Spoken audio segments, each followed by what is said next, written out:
नमस्कार, स्वागत है आप सभी का द हिस्ट्री यूट्यूब चैनल में और मैं हूं विकास टेकरे। आज के इस वीडियो में हम ऋग्वैदिक काल के चौथे भाग पर हैं और हम बात करेंगे ऋग्वैदिक कालीन अर्थव्यवस्था की। ऋग्वैदिक काल जिसकी बात हम कर चुके थे, ये 1500 ईसा पूर्व से यानी कि 0 से 1500 साल पहले और आज से तकरीबन 3500 साल पहले से 1000 ईसा पूर्व तक हमें ये देखने को मिलती है। ये ऋग्वैदिक काल है और इसके बाद हमें उत्तर वैदिक काल देखने को मिलेगा। तो हम ऋग्वैदिक कालीन अर्थव्यवस्था को समझने का प्रयास करेंगे और अब ऋग्वैदिक काल से आपके लिए ये एक टास्क, आपके लिए ये एक चुनौती बन जाएगी कि आपको शब्द और उनके अर्थ भी याद करने होंगे और चीज़ों को ज़्यादा समझने का प्रयास करना होगा, क्योंकि इससे पहले तक हमारे लिए स्थान और वह स्थान किस काल का है, इस तरह की चीज़ें इम्पोर्टेंट थी। अब हमें उन चीज़ों के साथ साथ हमें कुछ शब्दों के अर्थ भी ध्यान में रखने होंगे, जैसे आप आगे जाकर देखेंगे, मैं आपको आगे समझाऊंगा। तो यहाँ पर दोस्तों, राज्य क्षेत्र पर आधारित न होकर राज्य साम्राज्य की तरह नहीं था, क्योंकि राजा का पद दैवीय अधिकारों वाला नहीं था। राजा का पद वैसा नहीं था जैसा चंद्रगुप्त मौर्य का था, जैसा औरंगज़ेब का था, अकबर का था। उनके पास में दैवीय अधिकार थे, मतलब राजा निरंकुश भी हो सकता था और वह उस पर नैतिक अंकुश था, नैतिक दबाव था कि मुझे अच्छा व्यक्ति बनना है, मुझे अच्छा राजा बनना है। वरना उसके ऊपर कोई सभा, कोई समिति, कोई विदत नहीं थी कि अगर राजा ने अच्छा काम नहीं किया तो उसे हटा दिया जाएगा। जबकि इस समय पर राजा के पास में दबाव भी था और ऊपर से उसके पास में क्षेत्र भी कम था, जिसके कारण उसकी आर्थिक स्थिति कमज़ोर थी और उसके पूरे प्रशासन में उसके मंत्री हो चाहे उसकी सेना हो, पूरे उसके ही रिश्तेदार उसमें शामिल होते थे। हमने पिछले वीडियो में राजनीतिक व्यवस्था में ही समझा है।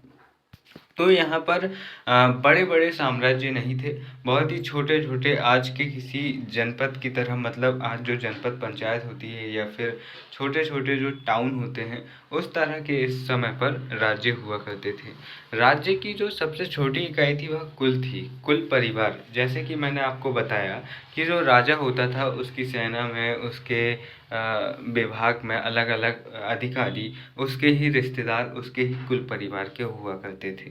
तो सबसे छोटी इकाई कुल या परिवार होती थी। वह कुल या फिर बहुत सारे कुलों से मिलकर एक गांव बनता था और कुछ गांवों से मिलकर एक विश बनता था और विश से मिलकर बनता था जन। जन को आप इस समय पर एक राज्य की तरह समझ सकते हैं। तो सबसे बड़ी इकाई थी जन। जन बना था विश से मिलकर और विश बने थे गांवों से मिलकर और गांव बने थे कुल से मिलकर। इस तरह यहाँ पर विभाजन था और कहीं कहीं पर राजा के लिए राजन शब्द का इस्तेमाल होता है और उसे अनस्य गोपा इस तरह के शब्दों से भी जाना जाता है, जिसकी बात हम कर चुके हैं। विश का प्रमुख विशपति होता था, ग्राम का ग्राम भोजक होता था और कुल का कुलपति होता था। ऋग्वैदिक कालीन अर्थव्यवस्था मूलतः ग्रामीण थी। हम इससे पहले देख चुके हैं कि जो 2600 से 1800 ईसा पूर्व के दौरान सिंधु घाटी सभ्यता रही, वह एक शहरी नगरीय सभ्यता थी, जबकि उसके बाद आई भारत में अन्य सभ्यताएं या फिर अन्य परिवर्तन ग्रामीण थे, क्योंकि सिंधु घाटी सभ्यता अपनी नगरीयता को बनाए नहीं रख पाई और बाहरी आक्रमणों के चलते और अलग अलग समस्याओं के चलते, अलग अलग परिवर्तनों के चलते उसका पतन हो गया और बाद के समय पर जो लोग आकर बसे वे नगरीयता को नहीं अपना पाए और उनकी सभ्यता ग्रामीण रह गई। तो ग्रामीण अर्थव्यवस्था में क्या होता है, तो वहाँ पर कृषि अर्थव्यवस्था का मुख्य आधार होता है, जबकि सिंधु घाटी सभ्यता में व्यापार अर्थव्यवस्था का मुख्य आधार था। तो यहाँ पर इस काल में अर्थव्यवस्था का स्वरूप निर्वाह अर्थव्यवस्था के रूप में था, अर्थात अधिशेष उत्पादन अत्यंत सीमित न के बराबर था। इस समय जनता द्वारा राजा को केवल एक कर बलि दिया जाता था। बलि जो कर था वह भी स्वैच्छिक कर था।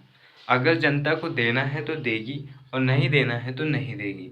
आगे जाकर उत्तर वैदिक काल में यही बलि कर स्वैच्छिक से अनिवार्य कर हो जाता है। जब राजा का पद वंशानुगत हो जाता है और जब राजा का पद अनिवार्य और निरंकुश हो जाता है तब। इस समय पशुपालन आर्यों का मुख्य पेशा था। इस समय पर क्या था? पशुपालन आर्यों का मुख्य पेशा था। गाय, बैल, भेड़, बकरी और गधा जैसे जानवरों को भी पाला करते थे। और यहाँ पर इनकी अर्थव्यवस्था का मुख्य आधार क्या था? पशुपालन। गलती से मैंने कृषि कह दिया, वो नहीं था, पशुपालन था। कृषि के हमें यहाँ पर बहुत कम साक्ष्य मिलते हैं।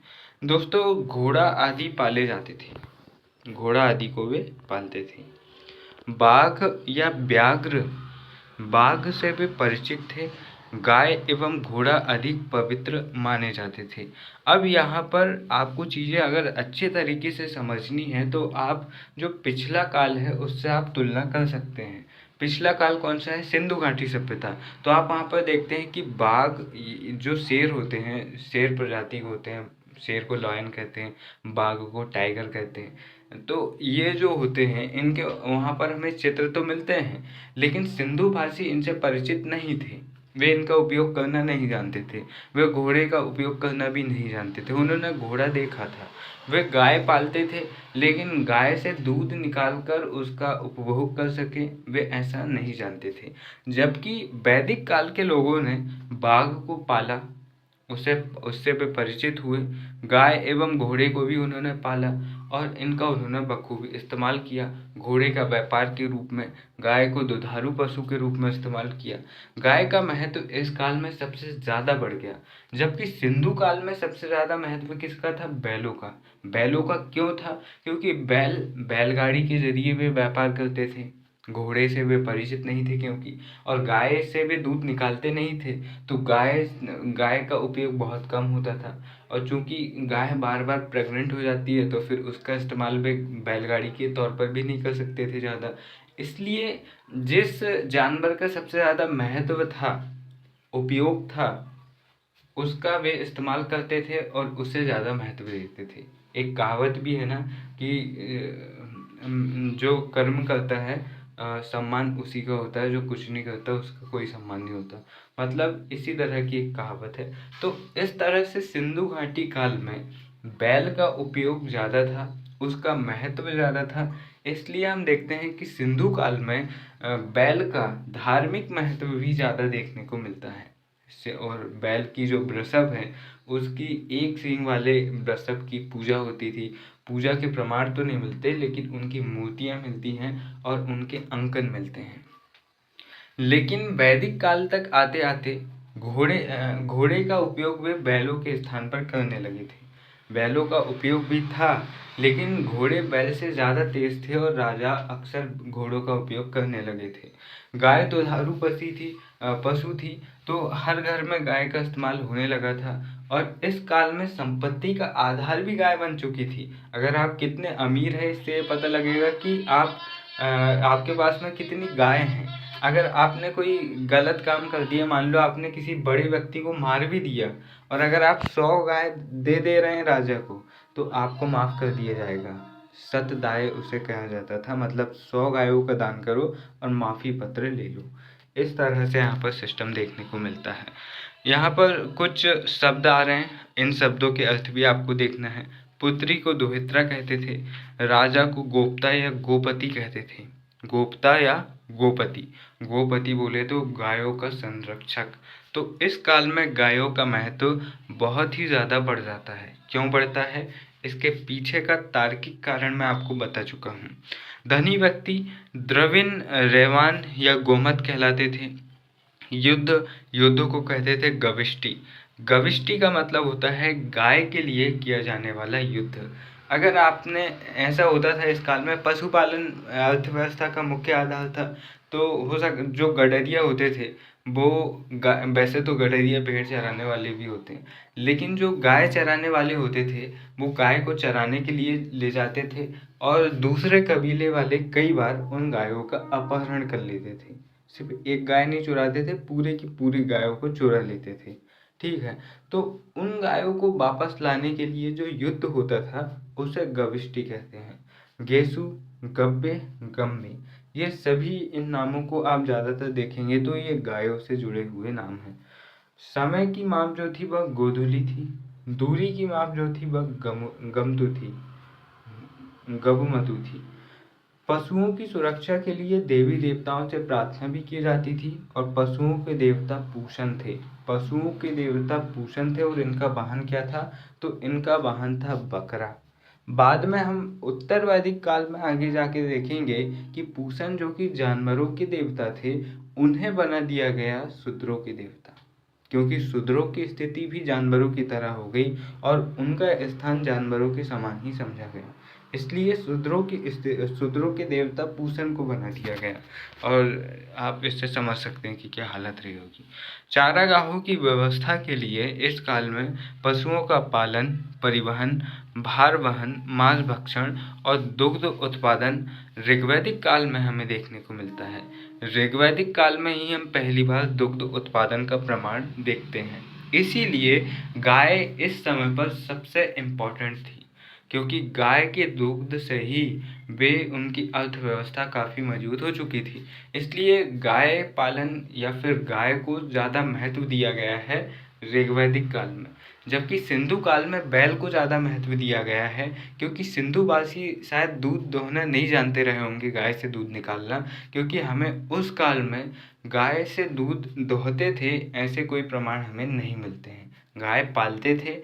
हमें जो महापाषाण काल है दक्षिण भारत में, वहाँ पर भी बड़ी मात्राएं में गौशालाएं मिली हैं, लेकिन वहाँ पर भी गाय से दूध निकालने के प्रमाण नहीं मिले हैं। इस काल में कृषि द्वितीयक या गौण था। कृषि मतलब जैसे कि मैंने पहले कह दिया था कि कृषि इनकी अर्थव्यवस्था का मुख्य आधार था, उसके लिए मैं माफ़ी चाहता हूँ। इससे पहले जो सिंधु घाटी थी वहाँ पर क्या था?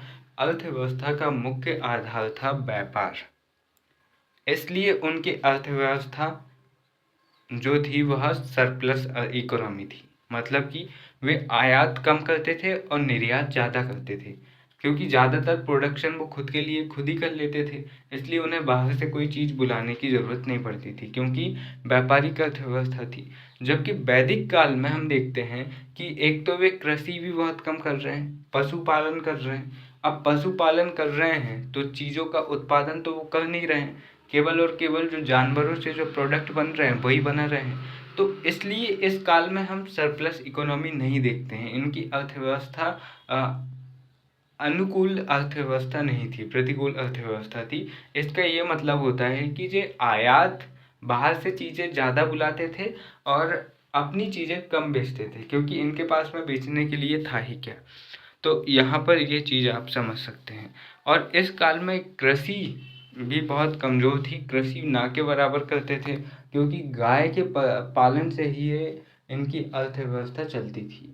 उत्तर वैदिक काल से हम देखते हैं कि कृषि का महत्व पशुपालन की तुलना में ज़्यादा बढ़ जाता है। तो ये ध्यान में रखना कि भारतीय इतिहास में, भारत के अब तक के इतिहास में हम ये देखते हैं कि सिंधु घाटी काल में तो व्यापार अर्थव्यवस्था का मुख्य आधार था। उसके बाद आई वैदिक अर्थव्यवस्था में जो पशुपालन है वह अर्थव्यवस्था का मुख्य आधार हो जाता है। और उत्तर वैदिक काल से लेकर वर्तमान तक, उत्तर वैदिक काल से लेकर वर्तमान तक कृषि ही अर्थव्यवस्था का मुख्य आधार रही है। आज भी आप देख लेना कि जो एग्रीकल्चर सेक्टर है वह सबसे ज़्यादा वहाँ पर से सरकार को राजस्व प्राप्त होता है और अर्थव्यवस्था उसके दम पर ज़्यादा चल रही है। अब यहाँ पर हम देखते हैं कि इस काल में कृषि द्वितीयक या गौण था और कृषि को मन बुद्धि का कार्य माना जाता था। मतलब कि तुम मूर्ख हो, बैल हो तो खेती करो, हम तो खेती नहीं करेंगे, हम जानवरों को पालेंगे और उनसे ही हम काफ़ी धन कमा लेंगे, क्योंकि जानवरों की कीमत भी अच्छी खासी थी। ऋग्वेद में हमें 10,464 श्लोकों में से केवल 124 श्लोकों में कृषि का 33 बार उल्लेख मिलता है।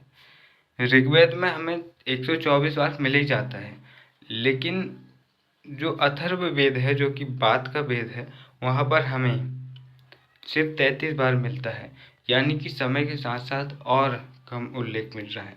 कृषि के लिए कुछ शब्द ऋग्वेद में मिलते हैं, जैसे हल, लांगल, सीर। जोती हुई भूमि को सीता कहते थे, ध्यान में रखना। बाद के समय में जो राजा आते हैं उनके समय पर हम देखते हैं कि राजा के नियंत्रण वाली भूमि थी, उसे सीता कहा जाता था। जबकि इस काल में जो जुती हुई भूमि है, चाहे वह कहीं किसी की भी हो, वह सीता कहलाएगी। हलवाहा, हलवाहा की बात करें तो किवास। हलवाहा को क्या कहते थे? जो जोतने का काम करता था खेतों को, उसको किवास कहते थे। अब ये सीता भूमि कैसे याद करें तो आप ध्यान रख सकते हैं कि एक बार जब जनक जनक जो सीता माता के पिता थे, वे खेत में हल चला रहे थे। हालांकि वे राजा थे, लेकिन कुछ प्रथा के अंतर्गत जब वे हल चला रहे थे तो उन्हें खेत से एक गड़ा हुआ मटका मिला, और उस मटके में एक नन्ही सी बच्ची थी, और वह बच्ची माता सीता थी, जो कि भगवान राम की पत्नी हुई। तो इस तरह से इस भूमि को सीता कहा गया। तो इस तरह से आप ये समझ सकते हैं कि जो जुती हुई भूमि है उसे सीता कहते हैं। अब इसके बाद में हम देखते हैं अगले भी और शब्द हैं, और इनके अर्थ भी ध्यान में रखना, क्योंकि सही जोड़ी के रूप में अक्सर ये पूछे जाते हैं। जैसे जो सीता भूमि है उसके बारे में सवाल बनते हैं सही जोड़ी जैसे।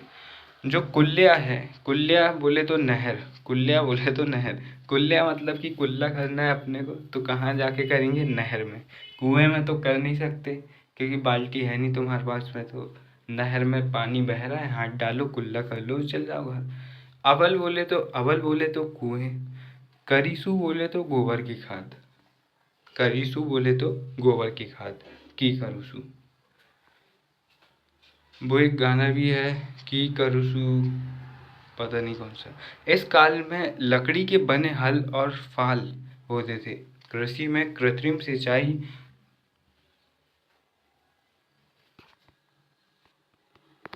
फाल होते थे और कृषि में कृत्रिम सिंचाई के साधन का उपयोग किया जाता था।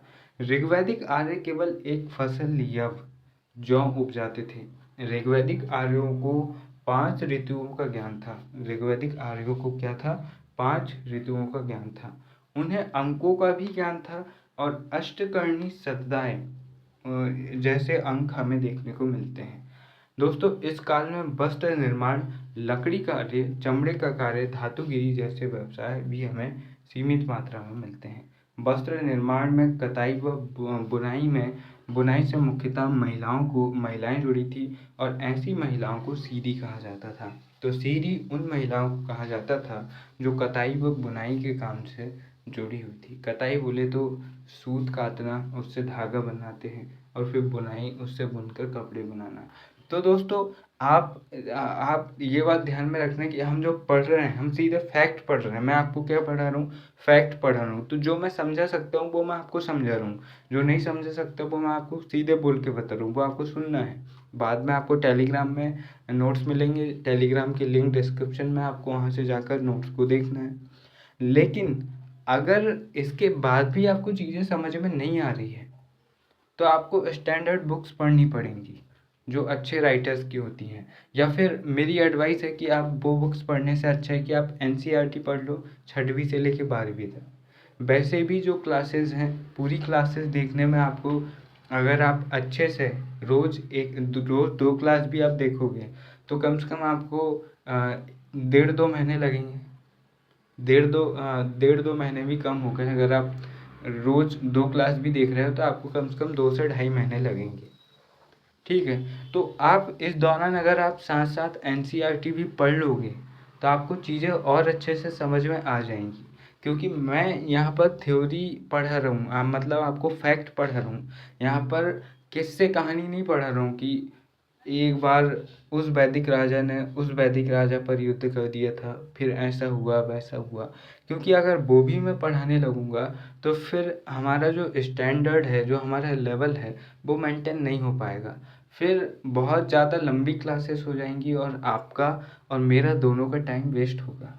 इसलिए आपसे निवेदन है, क्योंकि मैं खुद, जब मैंने अपनी तैयारी शुरू की थी तो मैंने खुद एनसीईआरटी पढ़ी। कुछ स्टैंडर्ड बुक हो गई, जैसे एलपी शर्मा हो गई, बिपिन चंद्र हो गई, मीनाक्षी जैन हो गई, और 1-2 और राइटर हैं, इनकी किताबें पढ़ी। हर सब्जेक्ट की कुछ स्टैंडर्ड बुक्स होती हैं जो उस सब्जेक्ट में स्पेशलाइज्ड होते हैं, मतलब उस सब्जेक्ट में जो राइटर विशेषज्ञ होते हैं, बहुत ज़्यादा पकड़ रखते हैं, उनकी किताबें आपको ज़रूर पढ़नी चाहिए। जैसे अगर आपका पॉलिटिकल सब्जेक्ट होता तो मैं आपको कहता कि आप एम लक्ष्मीकांत पढ़ो, ठीक है ना। अगर आपका सोशियोलॉजी होता तो आपको कहता कि आप एक बार कार्ल मार्क्स को समझने का प्रयास करो, क्योंकि वो समाज के सिस्टम को बदलने का काम करता है। इसी तरह आप इतिहास के विद्यार्थी हो तो एक बार आप स्टैंडर्ड बुक्स पढ़ कर देखो। शुरुआत आपको एनसीईआरटी से करनी है। एनसीईआरटी पढ़ने के बाद आपको चीज़ें समझ में आ जाएंगी, और आपको ज़्यादा स्टैंडर्ड बुक्स जो ज़्यादा डीप वाली है वो भी नहीं पढ़नी, क्योंकि फैक्ट्स तो मैं आपको दे रहा हूँ। बस आपको इन फैक्ट्स को कैसे समझना है और कैसे याद करना है वो मैं आपको बता रहा हूँ। उसके लिए आपको एनसीईआरटी छठवीं से लेकर 12वीं तक पढ़नी होगी। तो इस पढ़ाई के साथ साथ टाइम निकाल कर रोज़ 2-2 3-3 चैप्टर भी आप करोगे तो मैंने पढ़ी है एनसीईआरटी, और टोटल तकरीबन क्वेश्चन हैं, चैप्टर हैं वही 150 के आसपास चैप्टर हैं। तो 150 चैप्टर ख़त्म करने में आपको 2 महीने भी आपके लिए बहुत हैं। इसीलिए आप एनसीईआरटी भी साथ साथ पढ़ो। यहाँ पर देखते हैं आगे, ऊन के वस्त्रों का निर्माण भी करते थे। धातुओं में सोना बोले तो निष्क, स्वर्ण, तांबा कांस्य इनको बोलते थे अयस्क, का वे उपयोग करते थे। इस काल में तंतुवाय बोले तो बुनकर, तक्षण बोले तो बढ़ई, कर्मकार बोले तो धातु का कार्य करने वाले, चर्मन बोले तो चमड़े का कार्य करने वाले, बाफ्ता जो कि नाई थे, जैसे व्यवसाय हमें देखने को मिलते हैं। यानी कि अब बड़े जो व्यापारी होते थे उनके तरह के व्यवसाय अब बहुत कम बचे हैं। अब जो छोटे व्यवसाय हैं, जैसे बुनकर हो गए, बढ़ई हो गए, धातु का काम करने वाले हो गए, चमड़े का काम करने वाले हो गए, नाई हो गए, ये इस समय पर व्यवसाय के रूप में चल रहे हैं, ठीक है ना। इस काल तक मुद्रा प्रणाली का विकास नहीं हो पाया था। व्यापार अत्यंत सीमित था। वस्तु विनिमय प्रणाली प्रचलित थी। इसमें गाय, घोड़े और स्वर्ण का उपयोग वस्तुओं की खरीद बिक्री में होता था। हालांकि ऋग्वेद में निष्क और शतमान शब्द का उपयोग मिलता है। ये नियमित सिक्के न होकर सोने के आभूषण अथवा सोने के पिंड होते थे। व्यापार सीमित मात्रा में होता था। पणि नामक अनार्य व्यापार से जुड़े हुए थे। पणि कौन थे? तो ये अनार्य थे। अनार्य मतलब कि ये भारत की मूल रूप से जो जनजातियाँ थी वे थी, क्योंकि हम शुरुआती वीडियोस में समझ चुके हैं कि ज़्यादातर इतिहासकार ये मानने लगे हैं कि आर्य भारत के नहीं थे, वे उज्बेकिस्तान क्षेत्र से आए हुए थे, और कुछ मानते हैं मैक्स मूलर के अनुसार कि वे मध्य एशिया से आए थे, और उन्होंने उत्तर भारत क्षेत्र में सिंधु घाटी के पश्चात जो ताम्रपाषाण कालीन लोग चल रहे थे उन्होंने पूर्व और दक्षिण की तरह खदेड़ा। पूर्व और दक्षिण भारत की ओर उन्हें जाने पर विवश कर दिया, युद्ध के जरिए, दबाव के जरिए, और उनके क्षेत्रों पर अधिकार कर लिया। तो यहाँ पर जो कुछ लोग बचे हुए थे उन्होंने भी व्यापार में भाग लिया, और वे क्या कहलाए? वे पणि कहलाए। पणि नामक आर्य व्यापार से जुड़े थे, और ये अपनी कंजूसी के लिए भी प्रसिद्ध थे। ये कई बार आर्यों की गाय भी चुरा लेते थे। तो अब यहाँ पर चूंकि ये अनार्य थे, आर्यों की नस्ल के नहीं थे, इसलिए इन्हें नीचा दिखाने के लिए या फिर इन्हें आर्यों से निम्न कोटि का बताने के लिए हो सकता है कि ग्रंथों में ऐसा लिखा गया हो, ठीक है। निर्वाह अर्थव्यवस्था होने के कारण शिल्प और व्यापार वाणिज्य विकसित अवस्था में नहीं थे। व्यापारिक वस्तुओं में चादर, मृगचर्म बोले तो जो हिरण वगैरह होती है ना, उनकी खाल, वस्त्र शामिल इसमें थे। ब्याज पर लेन देन की प्रक्रिया प्रचलित थी। ब्याज पर धन देने वाले को बैकनाट कहते थे। बैकनाट आप सोच सकते हैं बैंक नाट, आप ऐसा सोच सकते हैं। तो जहाँ पर शुरुआती शब्द आपको बैंक दिखे वहाँ पर आप राइट आंसर समझ सकते हैं। इन्हें हम आज के समय में सूदखोर कहते हैं, तथा ब्याज पर लेन देन को कुसीदिनी कहते थे। ब्याज पर लेन देन को क्या कहते थे? कुसीदिनी। तो अब हिस्ट्री में आपको यहाँ पर चीज़ें ये वाला समस्या शुरू हो जाएगी कि इस शब्द का मतलब क्या होता है, उस शब्द का मतलब किससे संबंध था। तो ये चीज़ें आपको ध्यान में रखनी पड़ेंगी, और ये बार बार रिवीजन से और बेस क्लियर करने से ये चीज़ें आपको समझ में आएंगी। तो रिवीजन तो आपके हाथ में है, बेस कैसे क्लियर कर सकते हैं वह मैं आपको बता चुका हूँ। आप 6वीं से लेकर 12वीं तक एनसीईआरटी पढ़ो। प्ले स्टोर में बहुत सारे ऐप मिल जाते हैं, बिना फालतू में बुक खरीदने पर भी पैसे बर्बाद मत कीजिएगा। एनसीईआरटी के बहुत सारे ऐप हैं, कोई भी एनसीईआरटी हिंदी ऐप डाउनलोड करना और पढ़ना शुरू कर देना। इस काल में बीसक बोले तो वैद्य जो चिकित्सक होते थे का उल्लेख भी मिलता है। वैद्य उपचार के लिए जड़ी बूटियों के अलावा जादू टोने का भी उपयोग करता था। अश्विनी देवता को भीषक कहा गया है। बोले तो अश्विनी जो देवता थे वे वेद का काम करते थे। वेद बोले तो डॉक्टर का काम करते थे, और कुछ संदर्भों में रुद्र और वरुण को भी भीषक कहा गया है। मतलब कि मुख्य रूप से अश्विनी जो देवता थे वे डॉक्टरों के देवता थे, और कुछ संदर्भों में शूद्र और वरुण जो देवता थे इन्हें भी डॉक्टर कहा गया है। तो यहाँ पर लोगों का इलाज न केवल जड़ी बूटियों की मदद से होता था, बल्कि इस समय पर जादू टोने तंत्र मंत्रों का भी विकास हो चुका था, जो कि सिंधु घाटी एक काल से ही हमें देखने को मिलता है। तो जादू टोनों का प्रयोग करके भी ये उपचार करने का प्रयास करते थे। अब इसके बाद में हम देखते हैं कि ऋग्वैदिक कालीन जो वैदिक काल है उसका समाज कैसा था, महिलाओं की स्थिति कैसी थी, और अलग अलग व्यवस्थाएं किस प्रकार से प्रचलित थी। तो आइए देखते हैं। ऋग्वैदिक काल में समाज में प्रारंभ में 2 वर्ण थे, आर्य और दास। दास दास आपको ये ध्यान में रखना है कि जरूरी नहीं कि हर दास अनार्य हो, आर्य भी दास हो सकते हैं। बात इस समय में इन्होंने कहा है, जबकि जो अनार्य है उनके लिए अलग शब्द जो दस्यु जैसे शब्द हैं उनका प्रयोग होता है। ऋषि अगस्त्य ने इन दोनों वर्णों का पोषण किया था। ऋषि अगस्त्य ने दास और अनार्य दोनों वर्णों का पोषण किया था। इस समय वर्ण से तात्पर्य रंग से है। वर्ण से तात्पर्य किससे है? रंग से है। अभी जाति व्यवस्था का किसी भी प्रकार से विकास नहीं हुआ है। आगे चलकर आर्य वर्ग 3 भागों में बढ़ जाते हैं, ब्राह्मण, क्षत्रिय, वैश्य, या फिर इन्हें विश्व कहते हैं। इस समय पर 3 वर्ण ही चल रहे थे, चौथा वर्ण शूद्र अभी नहीं बना था। कौन कौन से वर्ण चल रहे थे? ब्राह्मण जो कि ज्ञान देने का काम करते थे, पुरोहित बनने का काम करते थे, क्षत्रिय जो थे वह राजा जैसे होते थे, हालांकि वे स्वतंत्र राजा नहीं होते थे लेकिन राजा जैसे होते थे, और विश्व में ब्राह्मण और क्षत्रियों को छोड़कर बाकी समाज का हर हिस्सा शामिल हो जाता था, सामान्य जन एक प्रकार से। ऋग्वेद के 10वें मंडल के पुरुष सूक्त में हमें ऋग्वेद के 10वें मंडल में पहली बार हमें चतुर्वर्णी व्यवस्था की स्थापना मिलती है, चारों वर्णों का उल्लेख मिलता है। और यहाँ पर ये ध्यान में रख लेना कि जो वर्ण व्यवस्था है ये उत्तर वैदिक काल में शुरू होती है। अब आप कहेंगे कि इसका उल्लेख तो हमें वैदिक काल में मिल रहा है, ऋग्वेद में मिल रहा है, और आप कह रहे हो कि उत्तर वैदिक काल में इसका प्रचलन शुरू हो रहा है। तो आपने पिछले वीडियो ध्यान से देखे होंगे, तो मैंने आपको बताया था कि जो ऋग्वेद है, ऋग्वेद का पहला मंडल और 10वां मंडल बाद के काल में जोड़ा गया, उत्तर वैदिक काल में जोड़ा गया। तो उत्तर वैदिक काल के लोग वैदिक काल के हिसाब से क्यों लिखेंगे भाई? आज आप कोई कानून बनाओ, मान लो आपने बनाया जो लिव इन रिलेशनशिप है उसमें आपने कानून बनाया, या फिर आपने धर्मांतरण जैसी किसी भी समस्या पर आपने कानून बनाया, तो क्या आप 1950 से पहले के नज़रिए से सोचकर कानून बनाओगे, या फिर अभी 2025 के नज़रिए से सोचकर कानून बनाओगे?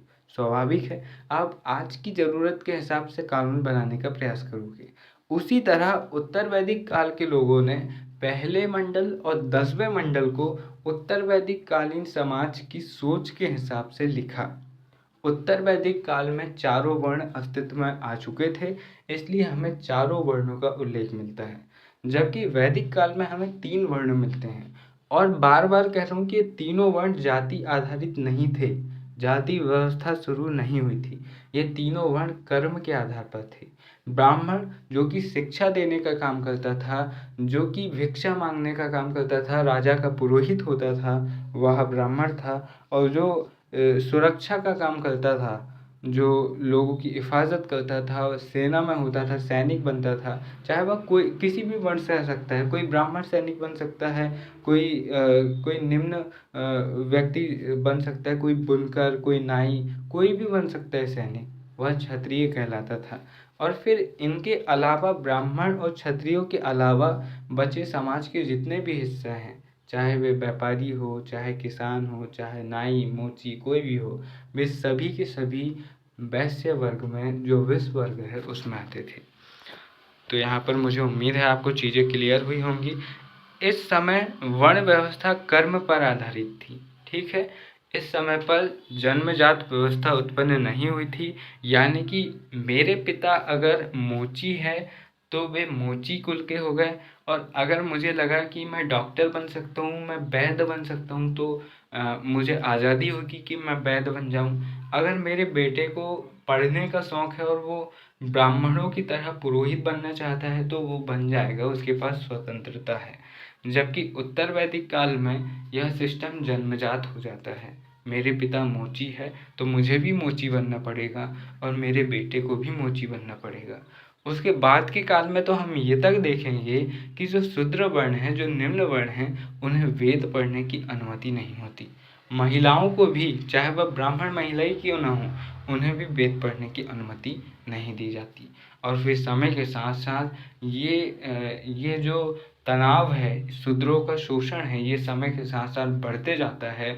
और फिर हम देखते हैं कि मौर्योत्तर काल में जब वैश्य और शूद्र अपनी आर्थिक स्थिति सुदृढ़ कर लेते हैं तो फिर हम उनकी स्थिति को बेहतर देखते हैं, और फिर उसके बाद में कुछ समय बाद उनकी स्थिति फिर से डाउन होती है, और फिर वो सल्तनत काल के बाद से थोड़ी बेहतर होती है।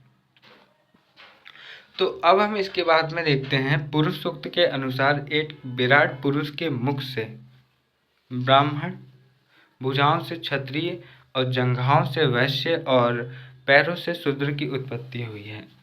यहाँ पर ये कहना चाहते हैं, आज के संदर्भ में इसे ऐसा माना जाता है कि जो ब्रह्मा है, जो सृष्टि के रचनाकार जो ब्रह्मा है, उन्होंने इस सृष्टि को रचते समय उनके मुख से जो निकला वह ब्राह्मण है। उनकी भुजाओं से जो निकला, मतलब उनके बाहुबल से, भुजाओं ताकत इंसान की भुजा में होती है, वहाँ से जो निकला वह क्षत्रिय कहलाया।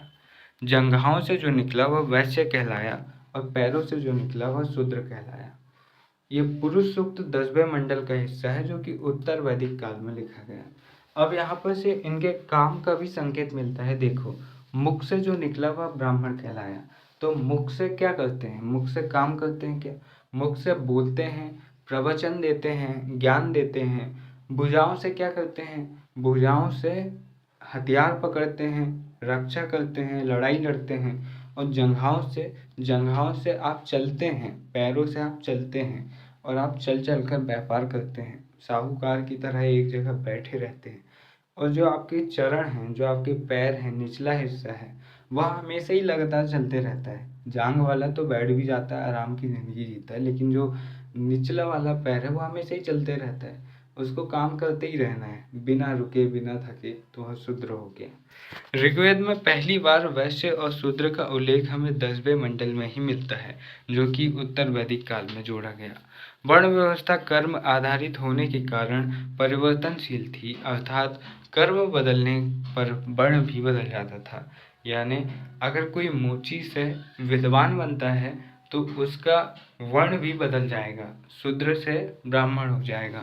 अगर कोई सेना छोड़कर जुलाहे का काम करता है या फिर बर्तन मांजने का काम करता है तो उसका वर्ण बदल जाएगा, वो क्षत्रिय से शूद्र हो जाएगा। इस तरह से कर्म बदलने यानी कि पेशा बदलने के साथ ही आपका वर्ण भी बदल जाता था। इस काल में आजीविका का मुख्य पेशा पशुचारण होने के कारण समाज का स्वरूप पितृसत्तात्मक था। अब ये ऐसा क्यों हुआ? पिछले हम देखते हैं, पिछले काल की तुलना कीजिए, सिंधु घाटी सभ्यता में हमें जो परिवार की हेड मिलती है वे महिलाएं मिलती हैं, और मात्र सत्तात्मक देखने को मिलती है, जबकि व्यापार तो पुरुष करते हैं। लेकिन वहाँ वैसा था कि व्यापार में पुरुष ज़्यादा बिजी रहते हैं। आपने देखा होगा जो बिजनेसमैन लोग होते हैं उनके पास में टाइम कम होता है। तो घर की ज़्यादातर जिम्मेदारी किसके पास में होती है? महिलाओं के पास में होती है। घर को मैनेज करने का काम महिलाओं के पास होती है। समाज में घर को कैसे प्रस्तुत करना है, समाज में किसी फंक्शन में जाना है तो घर का प्रतिनिधि महिलाएं जाती थी। क्यों? क्योंकि पुरुष तो व्यापार करने विदेश गया है, लंबे लंबे रास्ते चलने पड़ते थे। लेकिन वैदिक काल में ऐसा नहीं है। वैदिक काल में पशुपालन है। गाय चराने जा रहा है तो आदमी जा रहा है और शाम तक वापिस आ जा रहा है। वो बता रहा है कि उस गाय को वैसे चराना है, उस गाय को वैसे चराना है। महिलाओं को गाय चराने को मिलता ही नहीं। अब आदमी गाय चरा के आ रहा है और तुरंत आ जा रहा है तो ज्ञान दे रहा रात भर, और ऊपर से पैसे भी, उतनी समृद्धि भी नहीं है, सुख सुविधाएं नहीं है, इसलिए चिंता भी है। तो धीरे धीरे पुरुष यहाँ पर से खुद को पावरफुल बनाने का काम करता है, और यहाँ पर से जो पैट्रियार्की सिस्टम चालू हुआ वो आज तक भी भारत में एक बड़े पैमाने पर पितृसत्तात्मक व्यवस्था चल रही है। जबकि आप देखते हैं कि कई जो समृद्ध परिवार होते हैं वहाँ पर महिलाओं को भी बराबर जिम्मेदारी दी जाती है। लेकिन जो पैट्रियार्की है, जो पितृसत्तात्मक है, वो यहाँ से शुरू हुई और आगे वाले काल में जाकर वो इतनी ज़्यादा घर कर गई, इतनी ज़्यादा मस्तिष्क में बैठ गई। जिस तरह से हम शूद्रों को देखते हैं कि उन्हें इस तरह से ट्रीट किया गया 1000-1500 साल तक कि वे अपने आप को कमज़ोर समझने लगे। उन्हें लगने लगा है कि वे कुछ कर ही नहीं सकते। इसलिए आज भी कहावत आपने सुनी होगी कि गौड़ की अकल पूरी घुटने में होती है। उनकी अकल घुटने में किसने डलवाई?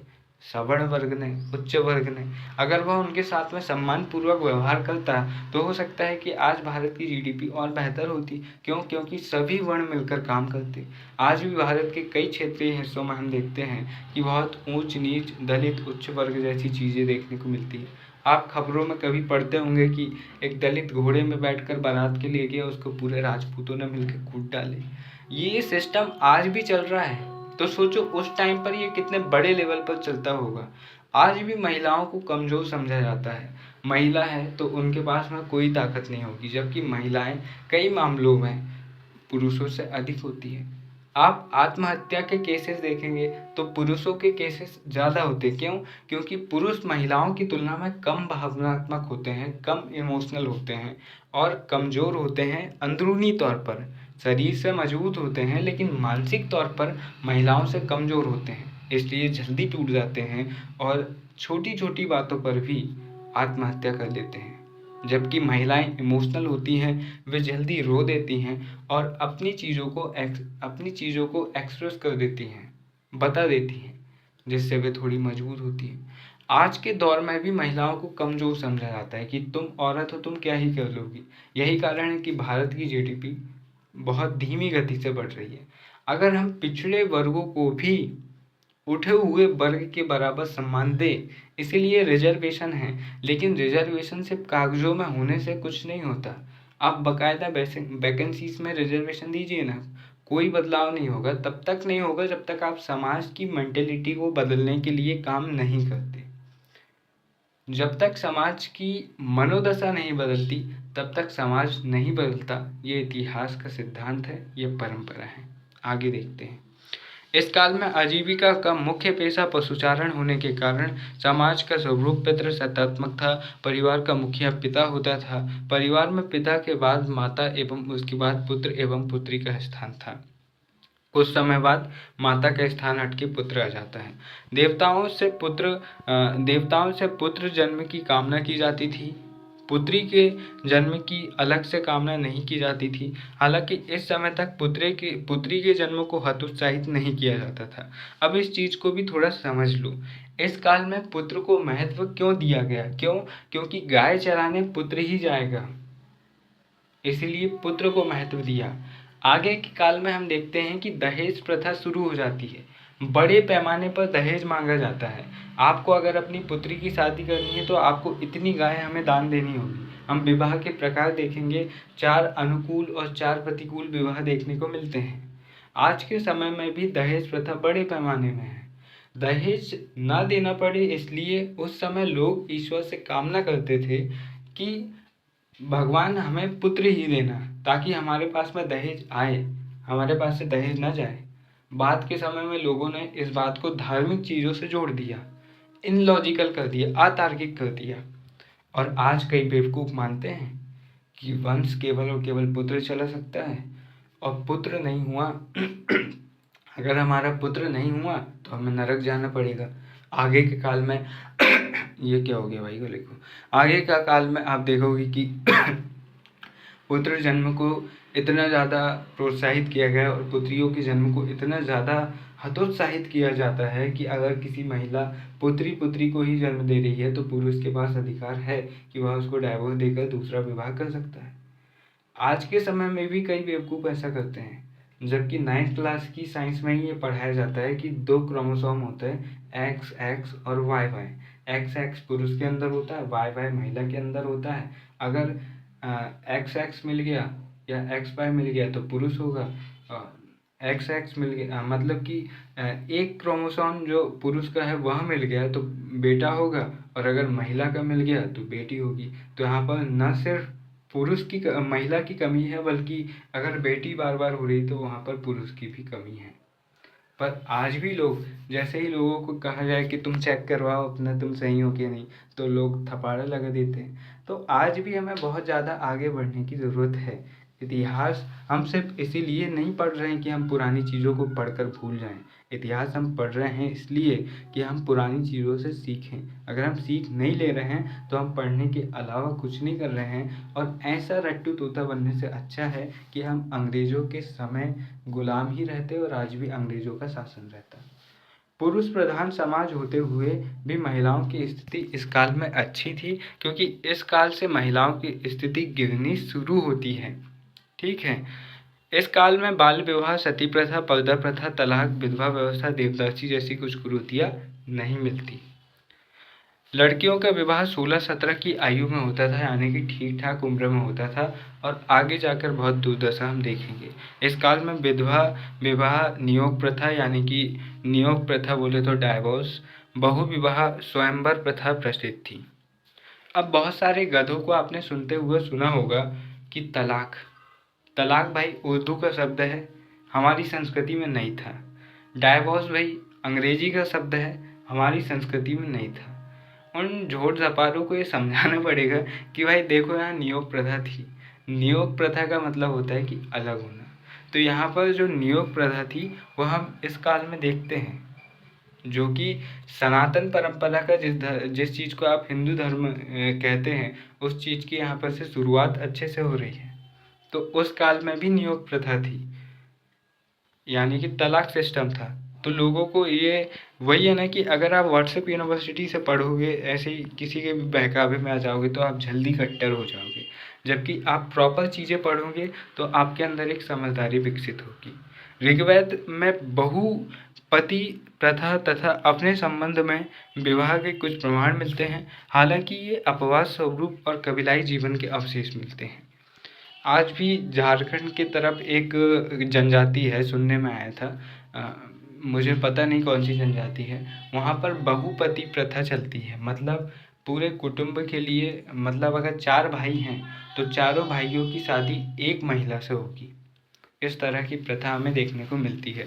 जैसे हम पांडवों की कथा देखते हैं कि 5 पांडवों की एक ही पत्नी थी, द्रौपदी, हालांकि उनकी कहानी कुछ अलग थी।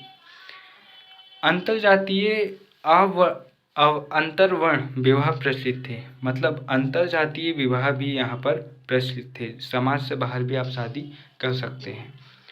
महिलाओं के शिक्षा प्राप्त करने का भी अधिकार था महिलाओं को। ऋग्वेद में लोपामुद्रा, घोषा, अपाला, सच्ची, पेलोमी, कक्षावृत्ति जैसी कुछ विदुषी, जो कि विदुषी का मतलब होता है विद्वान, विदुषी से मतलब होता है कि ये महिलाएं जो थी ना, ये अलग अलग विश्वविद्यालयों की वाइस चांसलर जैसे पदों तक भी सुशोभित हो गई थी। मतलब ये बहुत इंटेलिजेंट महिलाएं थी, विद्वान थी, स्कॉलर थी। महिलाओं का उल्लेख मिलता है जिन्होंने मंत्रों की रचना की थी। यज्ञ के अवसर पर पत्नी का साथ होना आवश्यक था। विवाह का मुख्य उद्देश्य संतानोत्पत्ति होता था और संतानहीन को बुरा माना जाता था। इस काल में दास व्यवस्था को भी प्रचलित किया गया था। मतलब इस काल में विवाह का उद्देश्य, जो मूल उद्देश्य था, वह सामाजिक ढांचा को बनाए रखना या फिर परिवार व्यवस्था को बनाए रखना नहीं था। इस काल में विवाह का मुख्य उद्देश्य था केवल संतान की उत्पत्ति करना। यज्ञ के अवसर पर पत्नी का साथ होना आवश्यक था। इससे पता लगता है कि इस काल में महिलाओं की स्थिति ठीक थी। उत्तर वैदिक काल से महिलाओं की स्थिति गड़बड़ाना शुरू होती है। उत्तर वैदिक काल के बाद जनपद काल में हम बहुत बुरी स्थिति में महिलाओं को और शूद्रों को पाने वाले हैं। दासों का इस्तेमाल व्यावसायिक गतिविधियों के स्थान पर घरेलू कार्यों में किया जाता था। दासों का दान होता था। दासों की तुलना में दासियों का दान अधिक होता था। दासियों का दान क्यों होता था, आप समझ रहे हो ना? क्योंकि स्त्रियों का दान इसलिए अधिक होता था, एक तो उनसे आप फिजिकली भी हो सकते हो और दूसरी बात आपके घरेलू काम में भी हाथ बटा सकती हैं। शाकाहार और मांसाहार दोनों प्रकार का यहाँ पर प्रचलन था। दोनों प्रकार की चीज़ें खाते थे। शाकाहार में हरी सब्जियाँ, भुने हुए दाने, दूध से बनी सामग्री जैसे क्षीर, पकोधनम, खीर, करम, जौ का सत्तू दही में मिलाकर ये सब खाया जाता था। जौ का सत्तू दही में जब मिला दिया जाता तो उसको करम कहते हैं और खीर को क्या कहते थे? क्षीर पकोदनम। खीर को ये क्षीर पकोदनम कहते थे। ऋग्वैदिक आर्य सूत और ऊन के कपड़े पहनते थे। वस्त्र 3 प्रकार के होते थे। नीवी जो कि कमर के नीचे के वस्त्र थे, वासस जो कि कमर के ऊपर के वस्त्र थे और अधिवासस बोले तो दुपट्टा, चादर जैसी जो ओढ़नी होती थी वो यहाँ पर अधिवास कहती थी। तो जो नीवी होते थे ये कमर के नीचे के वस्त्र होते थे, मतलब जो अंडर गारमेंट्स वगैरह होते थे वे, और जो कुर्ता टाइप का होता वे। वासव्स जो होते थे वे कमर के ऊपर के वस्त्र होते थे, जो कुर्ता होता है या फिर जो ब्लाउज वगैरह होता है वो। और अधिवासस जो होते हैं वो दुपट्टा, चादर या ओढ़नी, जैसे चादर ओढ़ते थे पुरुष, दुपट्टा या ओढ़नी ओढ़ती थी महिलाएं, इस तरह के देखने को मिलते हैं। इसके बाद में देखिए संयुक्त परिवार प्रथा प्रचलित थी और 2-3 पीढ़ियों के लोग एक साथ मिलकर रहते थे। जबकि ये बात ध्यान रखना कि सिंधु घाटी सभ्यता में हमें एकल परिवार व्यवस्था देखने को मिलती है और इस काल में हमें वो संयुक्त परिवार देखने को मिलती है और संयुक्त परिवार से ही हमें महिलाओं पर ज़्यादा दबाव बढ़ते हुए नजर आता है। मनोरंजन के साधन की बात करें तो संगीत में वाद्य कंठ संगीत आदि करते थे। नृत्य करते थे, मृगिया बोले तो शिकार करते थे, जुआ बोले तो दूध कीड़ा, जुआ को ये दूध कीड़ा कहते थे, वो ये करते थे। रथ दौड़, पासे का खेल, पशु पक्षियों को आपस में लड़ाना, ये सब काम ये किया करते थे। मृगिया की बात करें तो शिकार, आप जाके देखोगे जो विजयनगर काल है वहाँ पर शतरंज, चेस उनका राजकीय खेल था। तो खेलों से भी आपको लोगों की मेंटेलिटी का पता लग सकता है। मृगिया बोले तो शिकार, धुत बोले तो जुआ, ये सब ये काम करते थे। ऋग्वैदिक आर्य हर्षोल्लास मतलब कि खुशीपूर्ण जीवन जीते थे। वे मृत्यु की कामना सिर्फ शत्रुओं के लिए करते थे, मतलब मरे तो हमारे दुश्मन, हम ना मरे भैया, इस तरह की बातें करते थे। वाद्य यंत्र ढोल, बांसुरी, करकरी। 10वें मंडल के संवाद सूत्र में नाटक का भी उल्लेख हमें मिलता है और इस समय पर जो सेलुस होता था, अभिनेता को सेलुस कहते थे और वंश नर्तिन कलाबाजी को वंश नर्तिन कहते थे। तो इस तरह से दोस्तों ये वीडियो समाप्त होता है। मुझे उम्मीद है कि आपने ज़रूर इससे कुछ सीखा होगा। अगर आपके मन में कोई राय है जिससे हम अपने वीडियो को बेहतर बना सकते हैं या फिर किसी प्रश्न आपके मन में है जिसका जवाब हमें देना ज़रूरी है, तो आप कमेंट बॉक्स में आपका स्वागत है। वीडियो के अंत में बस इतना ही कहना चाहूँगा, आयरिश व्यंग्यकार लेखिका या फिर लेखक जोनाथन स्विफ्ट कहते हैं, वे कहते हैं एक बुद्धिमान व्यक्ति को पैसा दिमाग में रखना चाहिए, दिल में हरगिज नहीं। दोस्तों हमारे समाज में 2 तरह की कहावतें चलती हैं। पहली ये कि पैसा ही सब कुछ होता है, तो ये ध्यान में रखना। जो लोग ये मानते हैं कि पैसा ही सब कुछ होता है उनके लिए रिश्ते महत्व नहीं रखते और वे रिश्ते नहीं बना पाते। और जो लोग कहते हैं कि पैसा कुछ भी नहीं होता वे भी गलत हैं, क्योंकि वे रिश्ते तो बना लेते हैं लेकिन जब रिश्तों का आधार पैसा बन जाता है तो वे रिश्तों को खो देते हैं। इसीलिए पैसा उतना ज़रूरी है जितना आपके लिए लायक है, और दोनों चीज़ें आपको मेंटेन करते हुए चलनी चाहिए। हमारी धार्मिक परंपरा में जो सनातन परंपरा है, वहाँ पर 4 सिद्धांत जीवन को सही करने के लिए दिए गए हैं। चाहे आप किसी भी धर्म के हों, आप इन्हें पालन कर सकते हैं। धर्म, अर्थ, काम, मोक्ष। अगर आपको एक अच्छा इंसान बनना है तो आपको आपके धर्म के अनुसार चलना होगा। धर्म सिर्फ ये नहीं कि आपकी धार्मिक किताबें क्या कहती हैं, धर्म ये भी है कि आपका नैतिक दबाव या फिर आपका मानवीय गुण आपसे क्या कहते हैं कि आपको अच्छा इंसान बनना चाहिए। उसके बाद में अर्थ। अर्थ मतलब कि आपको धन कमाना है इतना कि आप अपने कुटुंब को पाल सके, आप अपने परिवार को पाल सके, उनकी ज़रूरतों को पूरा कर सके। आप एक दोहा भी सुनते हैं कि रहीमन इतना दीजिए, रहीम दास कहते हैं या कबीर दास कहते हैं, मुझे आइडिया नहीं है। इतना दीजिए जा मैं कुटुंब समाए, मतलब मुझे इतना धन दीजिए जिसमें मैं और मेरा कुटुंब, मेरा परिवार सुखी रह सकता है। धर्म, अर्थ के बाद में काम। काम मतलब कि आप लोभ, लालच, मोह, अंधकार, इन चीज़ों से बाहर रहिए। आप अपने परिवार, अपने समाज के लिए काम करिए। यह है काम। अगर आप ये सब चीज़ें करते हैं तो आप एक परफेक्ट इंसान, लगभग तो नहीं लेकिन काफ़ी हद तक बन जाएंगे, और आप सीधे तौर पर ईश्वर को प्राप्त करेंगे। तो आप किसी भी धर्म के हो, अगर किसी धर्म में कोई अच्छी बात लिखी हुई है तो आपको बाकायदा उसे स्वीकार करनी चाहिए। इसलिए फिर मिलेंगे अपने किसी और वीडियो में। तब तक के लिए नमस्कार। और आखिर में फिर वही कि पैसा आपके दिमाग में होना चाहिए, आपके दिल में नहीं। आपके दिल में प्यार होना चाहिए और लोगों के लिए इज्जत होनी चाहिए। फिर मिलेंगे अपने किसी और वीडियो में। नमस्कार। जय हिंद।